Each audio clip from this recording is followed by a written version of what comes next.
I find embryonic stem cell therapy, which is directly implanted into the brain, I find that completely unacceptable. So, for two reasons. One is we don't know how embryonic stem cells behave and they could become teratomas. And secondly, when you implant them directly into the brain, you're actually creating the potential for problems and complications. So, this combination I find unacceptable.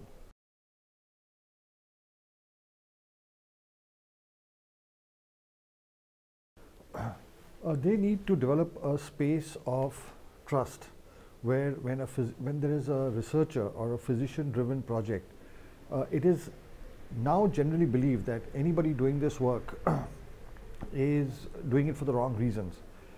There has to be faith and trust, like it was in the earlier years, that if a physician or a researcher is focusing on an area that he intends to make a difference in that field. So that trust needs to come, because stem cell therapy is one field where, unlike other medical fields, that society, the regulatory bodies, government, other colleagues do not have faith and trust in individual doctors. So the first is a space of trust.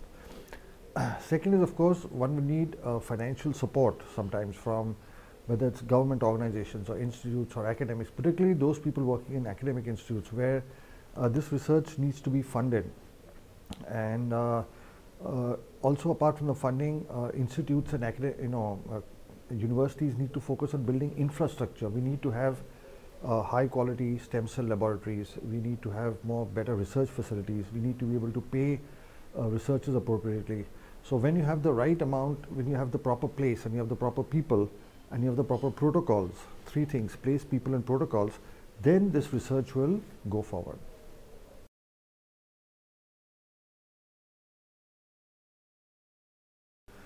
To them, I would tell them that they need to make a distinction between what we call legitimate stem cells service centers and maybe clinics that don't offer such proper services. Now, what is the criteria on which they should be? So, to them I would say, yes, it's your life, it's your body, it's your health and your disease, and you have every right to take a treatment, especially if the rest of the medical community, if the rest of the medical system cannot offer you a treatment. So, in case of diseases like ALS or Duchenne muscular dystrophy, in these conditions, even children of autism or cerebral palsy or people paralyzed from spinal cord injury. But what you should do is, now the next question will be, how do we identify a legitimate stem cell service? There are 3 or 4 criteria. First, the work of this center should be published in scientific journals and should be peer reviewed. Peer review is a system where somebody outside of you evaluates your work and finds it to be scientifically and ethically appropriate. The second, you should check the credentials of the particular person at that center. Are these people presenting at conferences and meetings, and what is their status and position in the medical community? A third thing, you should ensure that they have institutional committees that supervise this work. So whether it's an institutional ethics committee or institutional stem cell committee, there should be a committee that overlooks the work. This is very important. And the fourth thing is that you should be informed completely. There should be transparency. When you ask questions, all your questions should be answered appropriately in detail. And finally, that at that place they take informed consent.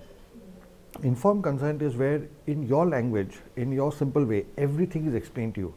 Everything about your disease, about your problem, about the treatment, how it works. Also, if you don't take the treatment, what will happen? And what are the other alternatives? All this forms part of informed consent.